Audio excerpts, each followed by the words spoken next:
We have no evidence of a pagan celebration on December 25th prior to Constantine. Saturnalia was held on December 17th and never lasted until the 25th.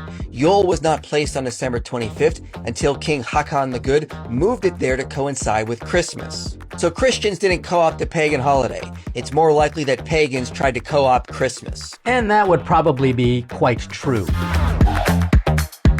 Welcome to the Father Leo Show, where I am dishing out faith, culture, and commentary. And in this episode, we are going to talk about doing Christmas correctly, which means the Catholic way. And we're going to help debunk some of the crazy things that happen and people say during this time of the year, and give you a way to truly celebrate Christmas with this historical understanding, with a Catholic understanding, and yeah, even a contemporary understanding with Santa Claus. But before we jump into it, please make sure, and I'm very serious, we need you to like, subscribe, share, and comment. We are about a couple thousand subscriptions away from 50,000. So if you can just do us a solid and just hit subscribe and leave a quick comment, let us know what it is that you would like to hear from me, especially in the coming year. And then of course, we can only do this if we have the support from you. So please consider going to our patreon.com/The Father Leo Show and supporting us. And in exchange, you get some access to great content as well as some special perks. So let's just jump right into it now with our discussion on faith, the Catholic approach to Christmas. It is that time of the year when we kind of have to explain a lot of things, and so I just want to play a video that I came across, and it's a little helpful. There are some things that we can certainly clarify, but give this a listen. Real Christians should not celebrate Christmas. That's right, folks. It's that time of the year where we have to debunk this nonsense yet again. There is no evidence any Christmas custom goes back to paganism. Take the Christmas tree, for example. We're not really sure of its origin, but it didn't appear until the Middle Ages in Europe, when societies had been Christian for centuries. The most likely origin is that it evolved from the paradise trees, which were used in Adam and Eve plays held on December 24th, which is their feast day on the liturgical calendar. It was traditionally celebrated with an Adam and Eve play, and in Europe in the dead of winter, there aren't a lot of trees available, so they would use an evergreen tree and decorate it with apples. Yeah, we get this quite a bit, that, the whole Christian celebration of Christianity was celebrated simply because of our pagan origins. And I guess that's really unfortunate, because what we don't really discuss is the fact that, if we were to take a look at the Christmas tree itself, you're right, we don't have exactly when it was used. We know that German Lutherans, who are Christians, not Catholic, but they are still Christians, they believe in Jesus, that they put up a tree, and they had this kind of pious legend that the tinsel is similar to what a spider web created to shade or to hide Jesus and Mary and Joseph in a cave because Herod was looking to kill their baby child, Jesus. And so you've got these pious traditions that have obviously eventually evolved. I can say, for example, that the Christmas tree did have some origins in St. Boniface, who was considered the greatest apostle and missionary after St. Paul. And he did go to places like Germany. And remember, before Lutherans were Lutherans, they were all Catholic. And that's just the reality. Every Christian country was under the Holy Roman Catholic Church. And so everyone was Catholic at that time. But in St. Boniface's time, he encountered people in the Germanic lands and saw that they were worshiping an oak tree, and he cut it down. And the traditional legend says that he said, instead, worship, quote unquote, pay homage to this evergreen. And this evergreen tree obviously was that which was pointy up to God. And he talked about how the roots are always in Christ, in the waters of Christ. That's why it can stay evergreen. And you probably see why they would decorate a tree like that, thanks to Saint Boniface. But let's just keep going because they talk about now the birth of Jesus. And this guy does a pretty nice job. His handle is called the Real Christ Crusader. And he does a pretty nice job in kind of explaining the temporal celebrations. Give this a listen. This is false. We have no evidence of a pagan celebration on December 25th prior to Constantine. Saturnalia was held on December 17th and never lasted until the 25th. Yule was not placed on December 25th until King Haakon the Good moved it there to coincide with Christmas. We have no reference to Sol Invictus on December 25th until it's mentioned in the calendar of Philocalus, which dates to 354 AD. But an earlier inscription that dates to the time of Constantine says his co-emperor Licinius worshipped the sun in November. So Christians didn't co-opt the pagan holiday. It's more likely that pagans tried to co-opt Christmas. And that would probably be quite true. You know, we have to know that pagans and Christians, Jews, existed for a long period of time. And then afterwards, obviously, the Muslims would come after the year 600s. But in reality, if we were to take a look at the history and the evolution of Christmas and liturgical celebrations, there was some intermixing of times and seasons. I mean, if you even take a look at, for example, the Jewish celebrations, they have a liturgical year. They have a calendar year based on the agrarian society, agrarian calendar, but it is rooted also in their history. So they have a liturgical calendar. And when Christianity came, there was, in a sense, an interpretation of these Jewish calendar celebrations, but through the lens of Christ. Passover and Easter are a perfect example of it. Now, does that mean that we are bad Catholics because we are celebrating a liturgical celebration that kind of coincided with a Jewish time frame? This is basically bad logic, but also bad understanding of history. This gentleman does talk about how Christians always celebrated around a certain time, and that time was the darkest time of the year. And that's why, in a sense, we do this celebration of Christianity, at least in this hemisphere, when it's the darkest time of the year. But I guess my question that I have to ask is, why do people get so bent out of shape? I mean, aren't Catholics in charge of Catholic liturgical celebrations? And when we can have calendar celebrations, I mean, what's your problem? In a way, it seems to me like as Catholics, we can celebrate Christmas whenever we want, especially knowing that Christmas in its word itself, and the word itself is Christo missa est. Christo, the anointed one, missa est, the sending of the anointed one. And so for us, Christmas can be celebrated every time the priest places his hands on the gifts of bread and wine, and he says, send your Holy Spirit upon these gifts and make them holy, so that they may become for us the body and blood of Jesus Christ.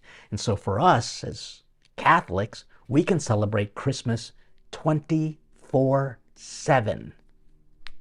Take that, anyone who wants to challenge Christianity's, and particularly Catholicism's understanding of Christmas. But culture does take over, and it's going to be kind of fun to see how culture kind of approaches all of this. Culture is quite confused. They obviously want to kind of either confuse Christmas with the tradition and the person. And when I say tradition and person of St. Nicholas, I mean that because I want to just let all the kids know in the world that Santa Claus is 100% real. In fact, there's a really beautiful story about the sarcophagus of Saint Nicholas, known as Santa Claus. And so a sarcophagus is his burial spot. And so they actually have this sarcophagus of Saint Nicholas, which could be the tomb of Santa Claus. And this is actually coming from Heritage Daily. And they talk about how archaeologists have announced the discovery of a sarcophagus near the original burial place of St. Nicholas at the Church of St. Nicholas, located in Turkey's Antalya province. Okay, and then now in the southern part of Italy, they do have in the town of Bari. I'm going to try to find out exactly where it is. The tomb of Saint Nicholas is actually in Italy, and so we have to say, how does this all happen? In the town of Bari, they have a great devotion to Saint Nicholas, and it is said that his body is placed there. But then you talk about this Turkish tomb. All right, well, this is kind of easy to understand. In reality, he was probably in Turkey. He died there, and his body could have easily been brought over to Italy, being closer to the See of Peter, where obviously his faith came from. He came from the Roman Catholic Church. And so when we talk about these things, it's really interesting how everyone just gets so up in arms about trying to get to these details, which, by the way, I love.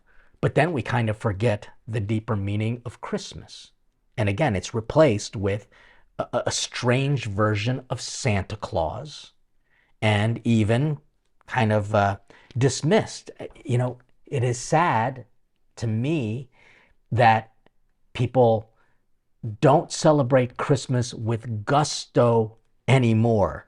I'm going to just show you, for example, the way that different countries celebrate the lighting up of the Christmas tree, because this kind of makes me laugh whenever I see this Christmas tree lighting of what happened in London versus what has happened in other parts of the world that are truly not afraid to be Christian. So check this out. This is a comparison between London's countdown and lighting the Christmas tree versus the USA in Times Square. Actually, no, excuse me, at Rockefeller Center. And then we're going to take a look at how they do it in Poland.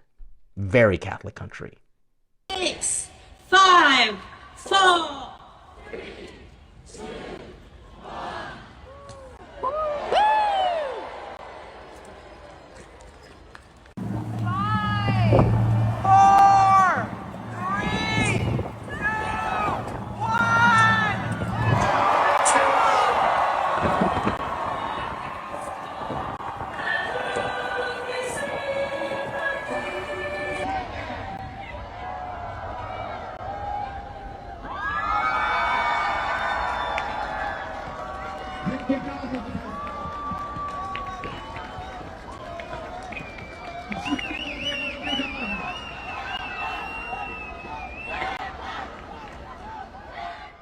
Whoa, so those are some comparison and contrast. You see how England, obviously it was a Catholic country before it turned Protestant with the Reformation and obviously the Church of England.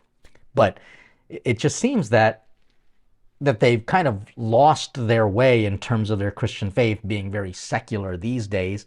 There are wonderful people in England, trust me. I love visiting the country of England, and I think London is a fantastic city. Not so much these days with the way sadly, the politics has taken over, and even to a degree, the Muslification of England, and particularly London. They consider it kind of Londonistan. And there are a lot of people who are culturally Christian, but they don't have a deep relationship to Christ. And so when you don't, then all of these things become, Christmas trees and decorations, they literally just become decorations. And after a while, you just get tired of putting up decorations. And it looks to me like London is tired of putting up decorations. I mean, I think the house down the street has nicer decorations than London does right now. It's quite sad. New York City, of course, being the world city and kind of having to be boisterous. That was beautiful.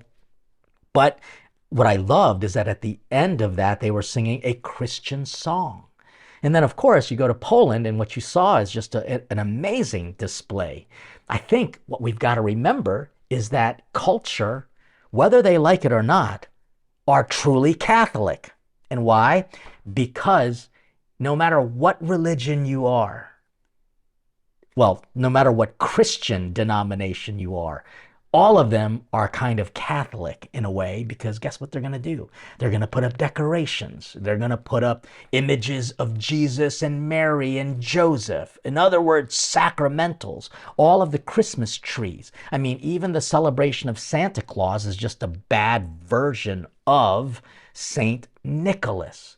And I think what we've got to do is get back to the root of the Catholic way to celebrate Christmas. And that's what I want to do right now in my commentary and on culture. Talk about what Pope Francis is going to be doing at Christmas, because it's something that has never been done before. It's going to be a new approach to opening up the holy doors of some of the major basilicas of Rome, and he's going to actually be opening them up. And this is entering into a time of Jubilee, a time to rejoice, a time to in a sense, reset our lives and start living for Christ. And that, my brothers and sisters, is going to be why I'm going to jump into my commentary on how Catholics truly celebrate Christmas. So here's my commentary on how Catholics celebrate Christmas and how you can kind of follow suit. And why? Because I think one of the beautiful things about being Catholic is not only that we celebrate universally as one big Roman Catholic family, we actually have these unique traditions, things that we can build upon. You know, when I was a seminarian in Rome, my last year in Rome fully was from the year 1999 to 2000, through 2000.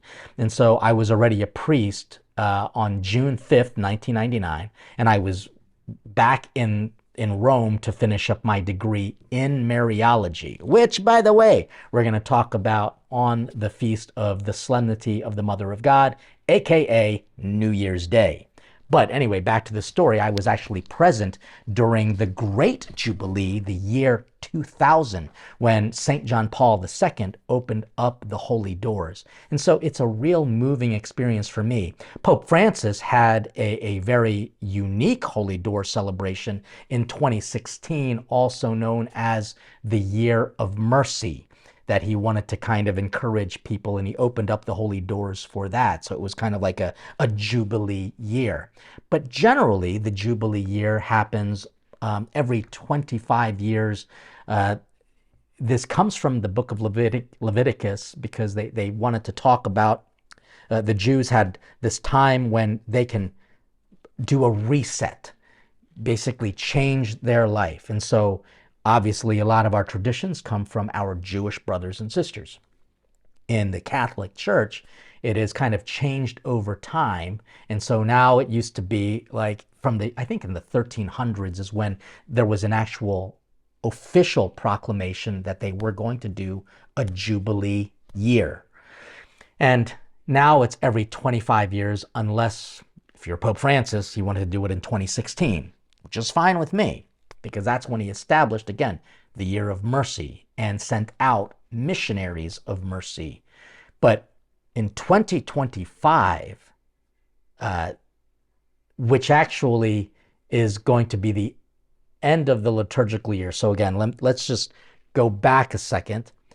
The end of the year actually took place on the feast of Christ, the King of the universe, which happens generally around the end of November, after Thanksgiving if you're in America. And then you begin the new liturgical year, which is the season of Advent, the 4 weeks of Advent. And so at the end of those 4 weeks of Advent, Christ is born. We celebrate that. That just happens to coincide towards the end of the calendar year as we know it now. And that's why the Holy Father is going to start the Jubilee year on Christmas Eve on December 24th, 2024, to lead into, obviously, the Great Jubilee year of 2025. And what he's going to do, he's going to actually walk through the doors of St. Peter's holy doors. And what's interesting is that after that celebration, Pope Francis will open a symbolic door inside the Roman prison of Rebibbia on the 26th of December, which is the feast of St. Stephen. And it'll be the first time that he's going to actually open up those prison doors. Well, at least that's reported to be the first time that it'll be opened ceremoniously. And it's going to be a way for the Holy Father's mind to kind of talk about the freeing that imprisons us. So this is really kind of a powerful thing.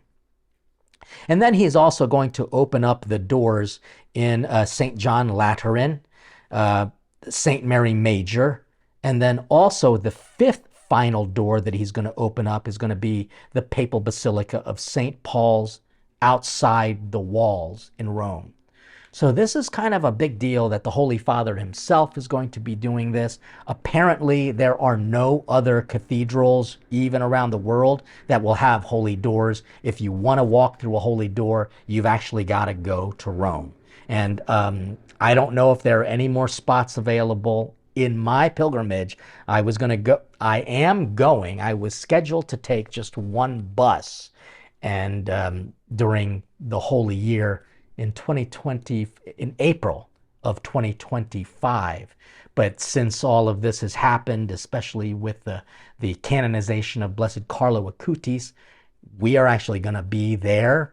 We were scheduled to be there in Rome, but now with the canonization of Carlo Acutis, we now have two buses. It's going to be quite the celebration for the entire year of Rome. Are they ready for it? Probably not, to be honest with you. I mean, Rome has already been crazy. But what I want to do is just invite you to consider how this really is a time for a reset in your own life. Open up the doors of Christ. The book of Revelations talk about how he knocks at the door, and whoever opens up, he will enter, and he will have supper with you. And guess what? It's going to be quite the meal, because this meal is the Lamb of God who takes away the sins of the world. This is some powerful stuff. And I don't think we really get into it because we have confused it with a lot of nonsense from non-Catholics who just want to accuse us of being pagans, or even Christians who want to say, oh, you can't have Santa Claus, you can't have Christmas tree, all of that is not right, and we're going to celebrate it in September because we don't want to do it the way the pagans did and celebrate it in December.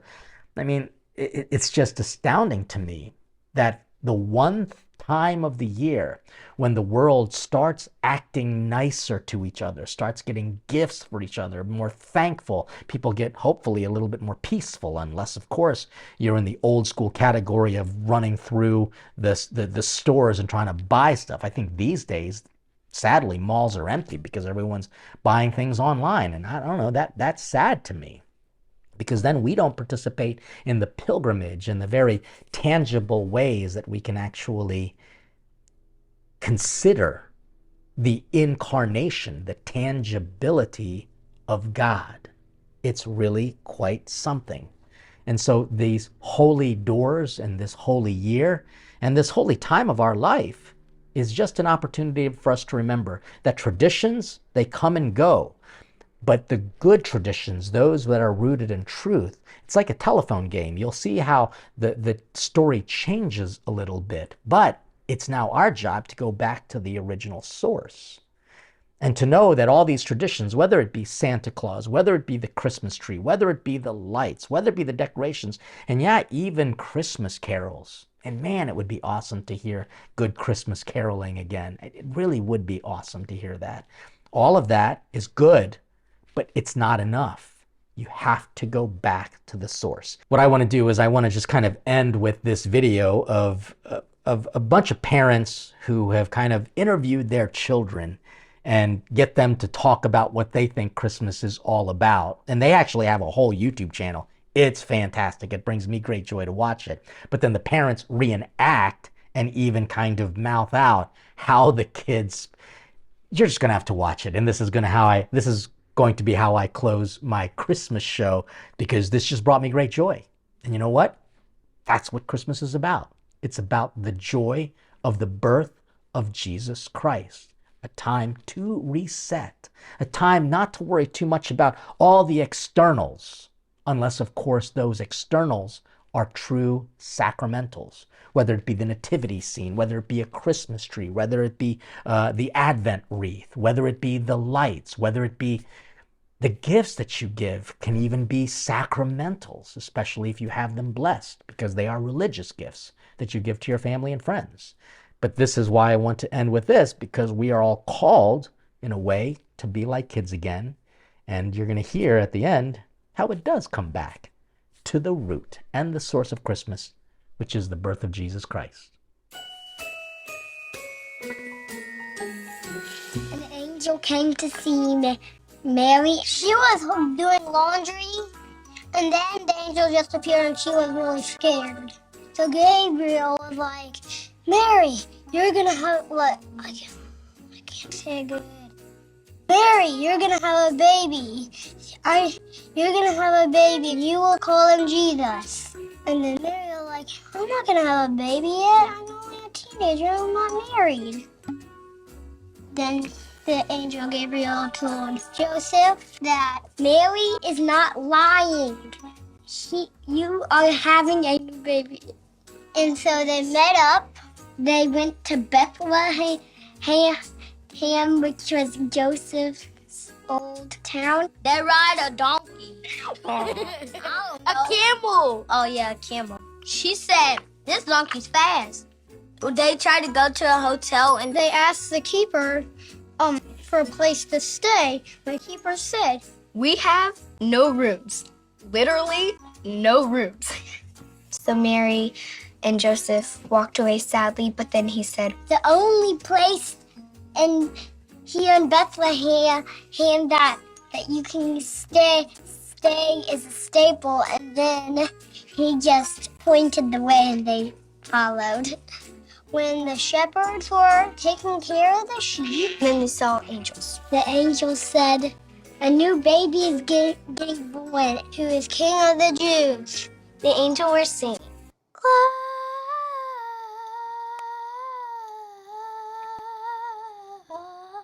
glorious. And then the shepherd said, I think we should go there and meet him. The second, I think, said, yeah, I agree with you. And the other said, yeah, me too. They had to walk through a bunch of grass and bushes, maybe have to camp out a night. And then the wise men heard about it, and then a star appeared. Well, we should probably follow that star. It's pointing down to the barn. So maybe we should follow it. Maybe.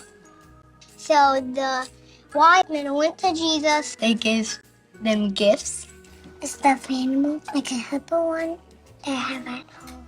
Some diapers, and some wipes, and some milk, some shoes, some Jordans. Gold ring and Latimer. And I don't know how it would survive in that barn. Too stinky, too crowded, and ugh. I think he probably pooped because the room was very smelly. Thank you for coming. He's adorable. He's gonna be our best friend. I love you, and you're the best baby I ever seen. There, I said it. The new baby is gonna change the world. Aw. I can't believe I'm getting emotional.